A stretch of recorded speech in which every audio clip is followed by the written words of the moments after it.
ఉయ్యూరులో hope హాస్పిటల్లో గోవులపల్లి వెంకటేశ్వరరావుకు వైద్యం వికటించి కాలు చేయి పడిపోయిన పరిస్థితి చోటు చేసుకుంది.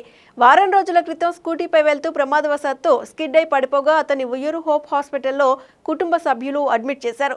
డాక్టర్ జి జ్యోతి వైద్యంలో నిర్లక్ష్యం చూపడమే కాకుండా పేషెంట్ ని సకాలంలో మెరుగైన వైద్యం కొరకు న్యూమరాలజిస్ట్ కి రిఫర్ చేయకపోగా డాక్టర్ జ్యోతి వైద్యం చేస్తూ ఉండగా జి వెంకటేశ్వరరావుకి కాలు చేయి పడిపోయిన దారుణ సంఘటన చోటు చేసుకుంది.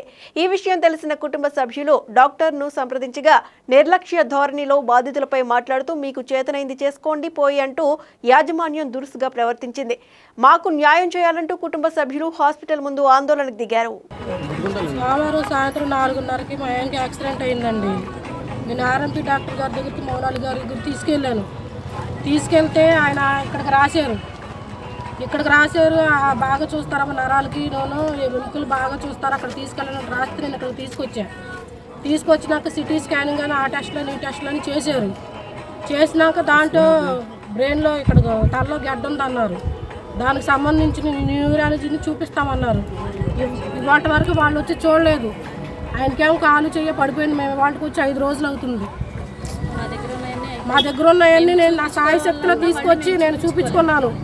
ఇక నా దగ్గర ఏమీ లేదు, నేను చూపిస్తా కూడా. నిన్న ఉదయం 10:30కి కాలు చెయ్య పడిపోయింది. రెస్పాన్స్ అవ్వట్లేదు. ఆయన వీళ్ళు అడుగుతుంటేనేమో బాగానే ఉంది, మేము జనరల్ వార్డుకి షిఫ్ట్ చేస్తామన్నారు. ఏ హాస్పిటల్కి వెళ్ళినా ఇదే ట్రీట్మెంట్ జరుగుతుంది.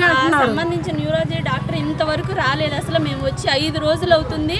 అదేనంటే మేము వాళ్ళని ఫోన్ చేసి కనుక్కుని వాళ్ళు చెప్పినట్టుగానే మేము మెడిసిన్స్ ఇస్తున్నాము. అది ఎవరికైనా కాళ్ళు చేతులు పడిపోవడం అనేది ఎవరికైనా అలాగే జరిగిద్ది అని చెప్పి మాట్లాడుతున్నారు.